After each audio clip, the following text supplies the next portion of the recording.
أعوذ بالله من الشيطان الرجيم. بسم الله الرحمن الرحيم.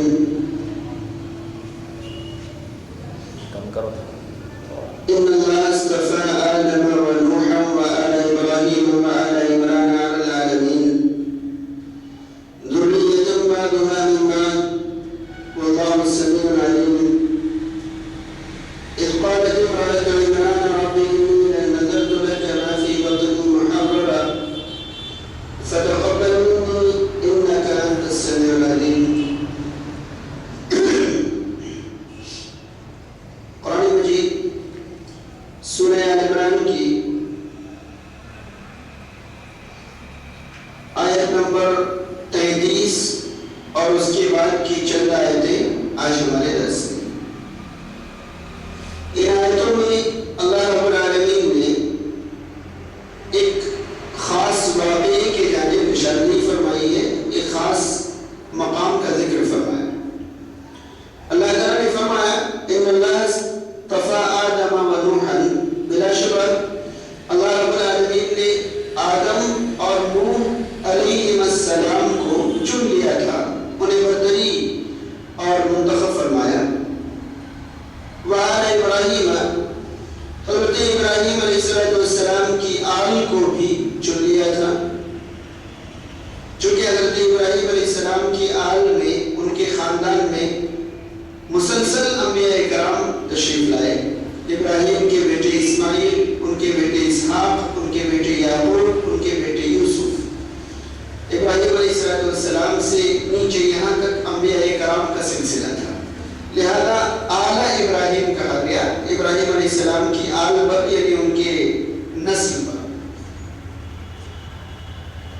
وآل عمران، اور عمران کے آل پر. یہ عمران حضرت مریم علیہ السلام کے والد محترم کا نام تھا، اور مریم علیہ السلام کے پیٹ سے حضرت عیسیٰ علیہ السلام ایک برگزیدہ اور معزز رسول پیدا ہوئے. لہذا آل عمران یعنی عمران کی اولاد کو بھی ہم نے چن لیا، منتخب کیا، انہیں برگزیدہ بنایا. گویا کہ اللہ رب العالمین نے آدم علیہ السلام، نوح علیہ السلام، ابراہیم علیہ السلام کی نسل اور عمران کی نسل کی بزرگی اور برتری کا یہاں پر ذکر فرمایا. اللہ العالمین پوری کائنات پر ہم نے ان کو برگزیدہ کیا، ہم نے ان کو چنا اور منتخب کیا. ذریۃ بعضها من بعض، یہ ایک دوسرے کی اولاد میں سے تھے، یعنی ان کی نسل، ان کا معاملہ ایک دوسرے کے ساتھ جڑتا اور ملتا جلتا تھا. واللہ السمیع العلیم، اور اللہ سننے والا اور جاننے والا ہے، یعنی تمام چیزوں کو سننے والا اور تمام چیزوں کا جاننے والا ہے. اب آگے جس اہم بات کی جانب نشاندہی کی گئی ہے، یہ درس کا مقصد ہے. اذ قالت امرأة عمران رب انی نذرت لک ما فی بطنی محررا. میں نے بار بار یہ بات آپ کے سامنے رکھی ہے. قرآن مجید میں جب کسی واقعے کے جانب اذ کہہ کر اشارہ کیا جائے تو وہاں پر وذکر کا لفظ محذوف ہوتا ہے، پوشیدہ ہوتا ہے. اذ قالت امرأة عمران، گویا کہ وذکر اذ قالت امرأة عمران.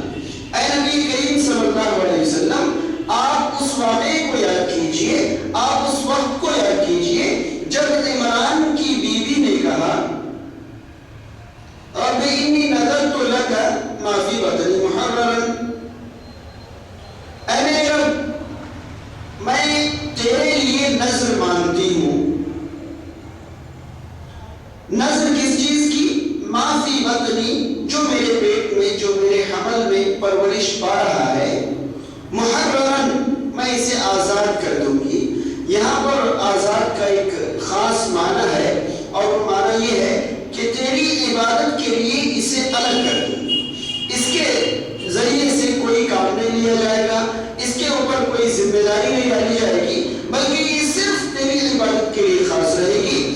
اور تیری عبادت کے ساتھ ساتھ یہ بیت المقدس کا خادم رہے گا. اس کی ذمہ داری یہ ہوگی کہ تیری عبادت کرے اور بیت المقدس کی خدمت کرے. فتقبل منی، لہذا تو میرے جانب سے قبول فرما. انک انت السمیع العلیم، بلا شبہ تو بہت زیادہ سننے والا اور جاننے والا ہے۔ آگے بڑھنے سے پہلے ہم اس آیت پر کچھ غور و فکر کر لیں۔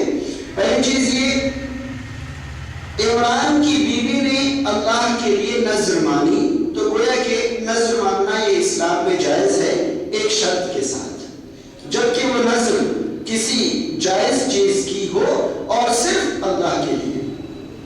نذر اسلام میں جائز ہے جبکہ وہ کسی جائز چیز کی ہو اور صرف اللہ کے لیے۔ میں نے نذر کی شرعی حیثیت آپ کے سامنے بتائی، اب آپ ایک دلچسپ بات بھی اپنے ذہن میں رکھیں۔ نبی کریم صلی اللہ علیہ وسلم نے فرمایا، نذر سے کسی کی قسمت تبدیل نہیں ہوتی، البتہ بخیلوں کے جیب سے کچھ پیسے نکل جاتے۔ یہ ایک دلچسپ معلومات ہے، صحیح بخاری کی حدیث ہے۔ مثال کے طور پر عام طور پر نذر لوگ اس وقت مانتے ہیں جب ان پر کوئی اچانک بڑی مصیبت آ جائے، اس وقت لوگ اپنی اس مصیبت سے نجات پانے کے لیے اس طرح کا جملہ استعمال کرتے۔ مان لیجیے کسی کی بیٹی بیمار پڑ گئی، اچانک اس کی موت کا اندیشہ پیدا ہو گیا، تو ماں باپ یہ کہتے کہ اللہ اگر میری بیٹی شفایاب ہو گئی، اگر میری بیٹی صحیح ہو گئی تو میں تیرے لیے 3 روزے رکھوں گا، یا تیرے راستے میں ایک بکرا صدقہ کروں گا، یا فلاں کروں گا، یہ فلاں کروں گا۔ اب نبی کریم صلی اللہ علیہ وسلم کا فرمان یہ ہے کہ اس نذر کی وجہ سے اس بیمار کی قسمت میں کوئی تبدیلی نہیں آتی، اس کے ساتھ جو معاملہ ہونا ہے وہی ہوگا۔ نذر کی وجہ سے اس میں کوئی تبدیلی نہیں آئے گی۔ ایسا نہیں کہ نذر مان لیں تو صحیح ہو جائے گی، درست ہو جائے گی، یا اس کی قسمت بدل جائے گی، نہیں۔ یہ نبی کریم صلی اللہ علیہ وسلم کا فرمان ہے کہ نذر اور منت سے کسی کی قسمت میں کوئی تبدیلی نہیں آتی، البتہ بخیلوں کے جیب سے کچھ پیسے نکلتے ہیں۔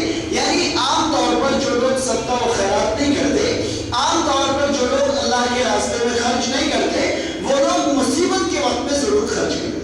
تو یہ ایک فائدہ ضرور ہے کہ جو لوگ خرچ نہیں کرنے والے ہیں ان کی جانب سے بھی کچھ خرچ ہو جاتا ہے، ورنہ اس سے کوئی تبدیلی نہیں ہوتی۔ آگے بڑھیں۔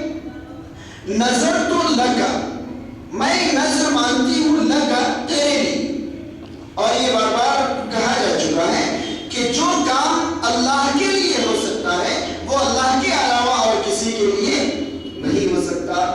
جو کام اللہ کے لیے کیا جاتا ہے وہ عبادت۔ لہذا نذر، جب نذر کے ساتھ لگا لگایا گیا، یہاں پر کاف ضمیر اللہ رب العالمین کی جانب ہے، تو گویا کہ میں تیرے لیے نذر مانتی ہوں، یہ کہہ کر قرآن مجید نے یہ واضح کر دیا کہ اب اس کے علاوہ اور کسی کے لیے نذر نہیں مانی جا سکتی، کیونکہ نذر اللہ کی جانب منسوب ہوتے ہی عبادت کی قسموں میں سے ایک قسم ہو گئی، اور عبادت اللہ کے سوا کسی کی نہیں کی جا سکتی۔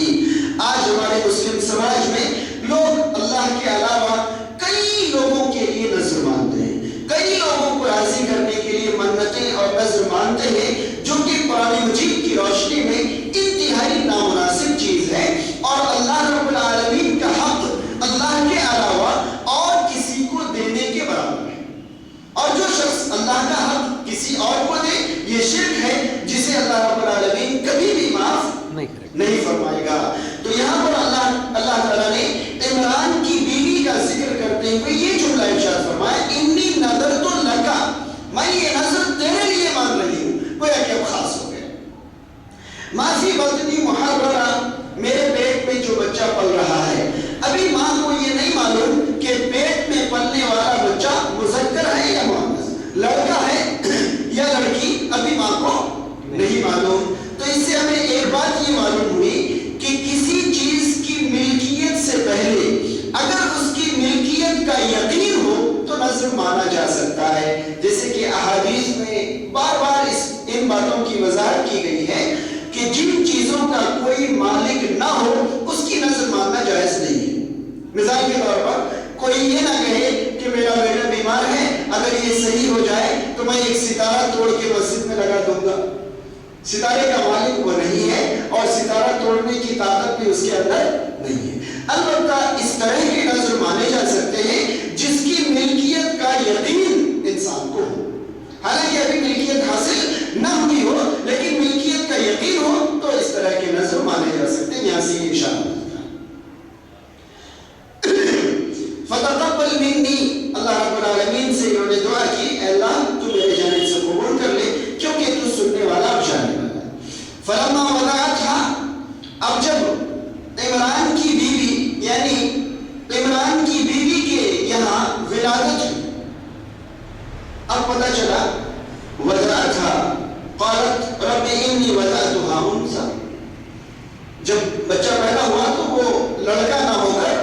لڑکی پیدا ہوئی تو ان کو ایک عجیب سا دھکا لگا، عجیب سی حالت پیدا ہوئی اور انہوں نے کہا ربی انی وضعتها انثى، اے میرے رب میں نے نظر پہلے ہی مان لی تھی کہ عبادت کے لیے خاص کروں گی، تیری مسجد کی خدمت کے لیے خاص کر دوں گی، لیکن جب میں نے ولادت کے دن گزارے تو اب پتہ چلا کہ میرے یہاں لڑکی پیدا ہوئی، انی وضعتها انثى، میرے گھر لڑکی پیدا ہوئی، واللہ اعلم بما وضعت، اور اللہ کو اچھی طرح معلوم ہے کہ کیا پیدا ہوا ہے، کیا ولادت ہوئی ہے۔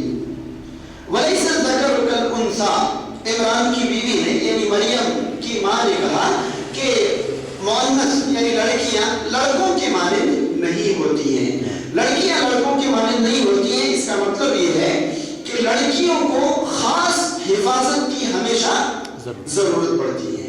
لڑکے عام طور پر تنہا رہ سکتے ہیں، کہیں بھی جا سکتے ہیں، آ سکتے ہیں، تمام قسم کے معاملات میں لڑکیاں لڑکوں کے مانند نہیں ہوتی، بلکہ لڑکیوں کو الگ سے ایک محافظ کی ضرورت پڑتی ہے۔ تو لیس الذکر کالانثیٰ مؤنث مذکر کی طرح نہیں ہوتی۔ وَإِنِّي سَمَّيْتُهَا مَرْيَمَ، اور میں نے اس لڑکی کا نام کیا رکھا؟ مریم رکھا۔ وَإِنِّي أُعِيذُهَا بِكَ وَذُرِّيَّتَهَا مِنَ الشَّيْطَانِ الرَّجِيمِ، اور میں اسے، اس بچی کو اور اس کی اولاد کو شیطان مردود کے خلاف تیری پناہ میں دیتی۔ ابھی مریم پیدا ہوئی، یعنی پیدا ہونے کے بعد چند منٹوں کی بچی ہے، اور ان کی ماں نے ایک انتہائی دور اندیشی کا معاملہ انجام دیا کہ نہ صرف اس نومولود بچی کو جو ابھی ابھی پیدا ہوئی، صرف اس بچی کو نہیں بلکہ اس کی اولاد کو بھی مریم کی ماں نے شیطان سے اللہ کی پناہ میں دی۔ یعنی اے اللہ تو اس کی عصمت کی حفاظت کرنا، تو اس کی فکر کی حفاظت کرنا، تو اس کے ایمان اور عقیدے کی حفاظت کرنا۔ یعنی اس بچی کی پیدائش فطرت اسلام پر ہوئی ہے، اب شیطان چاہے گا کہ اس کو اسلام سے ہٹا دے تو میں پیدا ہوتے ہی اس کو شیطان کے خلاف تیری پناہ میں دے دوں۔ اب گویا کہ مریم کے پاس ایک حجت بن گئی، مریم کی ماں کے پاس ایک حجت بن گئی کہ اگر یہ لڑکی بگڑ جائے، غیر اسلامی طریقے اختیار کرے، تو مریم کی ماں اللہ تعالیٰ سے کہہ سکتی ہے اللہ میں نے اس بچی کو تیری پناہ میں دیا تھا، پھر تو نے اسے بگڑنے کیسے دیا، پھر تو نے اسے بگڑنے کیسے دیا۔ تو مریم کی ماں نے ایک ایسا کام انجام دیا جو آج تک کسی ماں نے اپنے بچے کے تعلق سے انجام نہیں دیا۔ اس کا نتیجہ کیا ہوا؟ نبی کریم صلی اللہ علیہ وسلم صحیح بخاری کی ایک روایت کے اندر فرماتے ہیں کہ دنیا میں جب بھی کوئی بچہ پیدا ہوتا ہے تو شیطان اس بچے کو دھکا پہنچاتا ہے، چوٹ پہنچاتا ہے، انگلی سے اس کو دھکا پہنچاتا ہے، اور جب شیطان نومولود بچے کو چوٹ پہنچاتا ہے تو بچہ چیخ کر روتا ہے۔ لیکن دنیا میں صرف 2 بچے ایسے پیدا ہوئے جسے شیطان نے چھوا ہی نہیں، شیطان نے ہاتھ نہیں لگایا، شیطان نے تکلیف یا چوٹ نہیں پہنچائی، اور وہ 2 بچے کون ہیں؟ مریم اور ان کے بیٹے عیسیٰ علیہ السلام۔ کیوں؟ کیونکہ ان کی ماں نے پیدائش کے وقت ہی ان دونوں کو شیطان کے خلاف اللہ کی پناہ میں دے دیا تھا۔ اب شیطان کو اللہ تعالیٰ نے ان دونوں سے اتنا دور کر دیا کہ پیدائش کے وقت جو شیطان کا دنیا بھر کے تمام بچوں کے ساتھ معاملہ رہا، وہ معاملہ بھی ان دونوں بچوں کے ساتھ شیطان نہیں کر سکا۔ جب شیطان پیدائش کے وقت ان کو ہاتھ نہیں لگا سکا تو باقی زندگی میں ان کے قریب کیسے شیطان آ سکتا ہے؟ تو یہ مریم کی ماں کی عقل مندی تھی، دانشمندی اور دور اندیشی تھی جو انہوں نے کیا، اور مریم اور ان کے بیٹے عیسیٰ علیہ السلام کلی طور پر شیطان سے بچ گئے اور محفوظ ہوئے۔ فتقبلها ربها بقبول حسن، اب ان کے رب نے یعنی عمران کی بیوی کے رب نے، مریم کی ماں کے رب نے اس بچی کو ہی اچھی طرح قبول کر لیا کہ چلو بچی پیدا ہوئی، ٹھیک ہے، اس بچی کو ہی میری خدمت کے لیے، میری عبادت کے لیے خاص کر دو۔ فتقبلها ربها بقبول حسن، اللہ تعالیٰ نے اچھی طرح سے اس بچی کو قبول کر لیا۔ وَأَنبَتَهَا نَبَاتًا حَسَنًا، اور اچھی طرح اسے اگایا، پالا پوسا، اچھی طرح اسے پالا پوسا، اللہ رب العالمین نے اس کی پرورش کا انتظام کیا۔ وَكَفَّلَهَا زَكَرِيَّا،